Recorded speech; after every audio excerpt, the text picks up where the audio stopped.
I know we've been talking about African American history for the future, and I know we're forming these committees, and we had the Memorials Commission involved for the future story of Fredericksburg and African American history.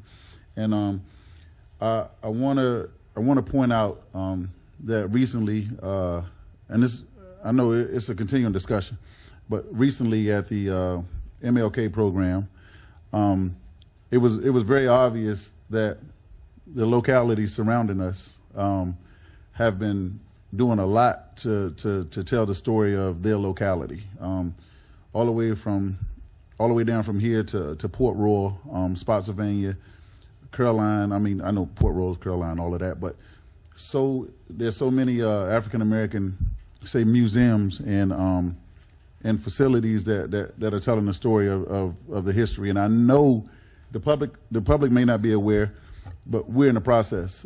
We're doing it, and we're telling a big story that we're working on. And I know this is part of the process.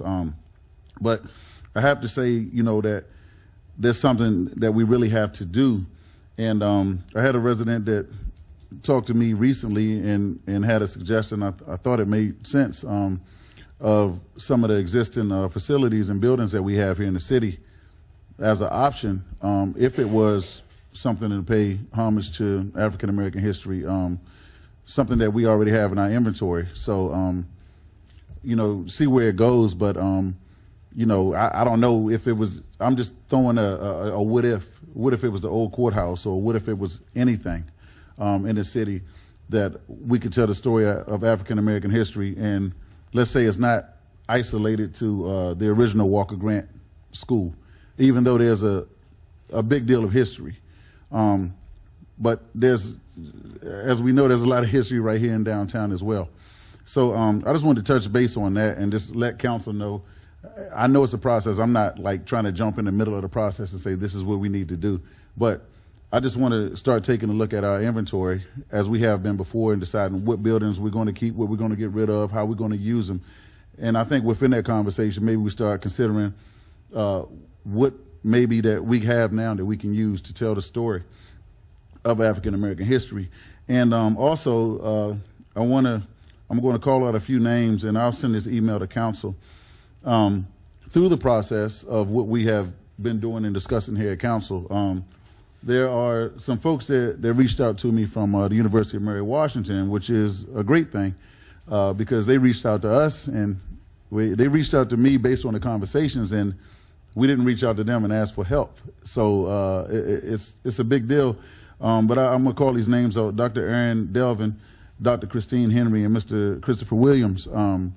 We're in discussion from around November to in December, and we were talking back and forth through my busy time of the year, and we were talking about what they came up with. And what they came up with, what I want to share with council, is that in 1961, during the civil rights struggle, during the freedom rides, which we know that Dr. James Farmer was a part of, the first stop for the freedom ride was documented right here, right down the street, was documented at the corner of Princess Anne and Wolf Street, which is where our firehouse is. And they called me one night at the end of December, and they went to the library that night, thanks to our library with all this history in it. But they were in the library, and I was at work, and they called me, and it was late. And they called me, and they were really excited about this information. They started verifying this information. So they reached out and want to see what we can do to maybe get a state highway marker put there. And it's just interesting that the fact that we opened the dialogue, and we've been open enough to receive information, that we're making progress without us doing any work right now. And it's not that I'm a lazy councilman, but somebody laid this right on my right on my plate, and it's like, wow, something that we can actually act on. And also to what we discussed before about the DeBaptiste family, right here at the end of Canal Street and Caroline. So there's a lot that we can do, but I just want to throw all of that out and just in one bundle there, and to let council know. I know we're working on something else. I'm not even going to touch base on what's going on William Street, in the corner of William and Charles. I'll just say that. I don't want to give it too much attention right now.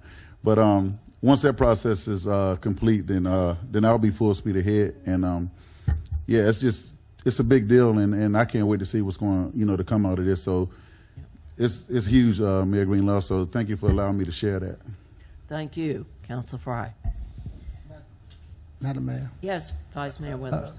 Councilor Frye, you know that's where the bus station was at back then. That's right. I've got on that bus a few times, go to Washington Senate's ball game there. So it was. Thank you for reminding me that. I've forgotten that's where the bus station was. That where that ride started. Yeah, and Mr. Wizard, I think we don't need the library. We're just going to start going to you. It's nice to talk to old people once in a while. Everybody come visit Mr. Withers, please. Well, the people who took the reconstruction or the recreation of that Freedom Ride were absolutely said it was incredibly moving. But to think that it started here, I mean, it's we have history of many kinds, and we are working hard, and we are spending time and will be spending resources to see that it's documented, noted, plaqued, whatever. But you're right, a state historical marker would be great there. One of many things we can do.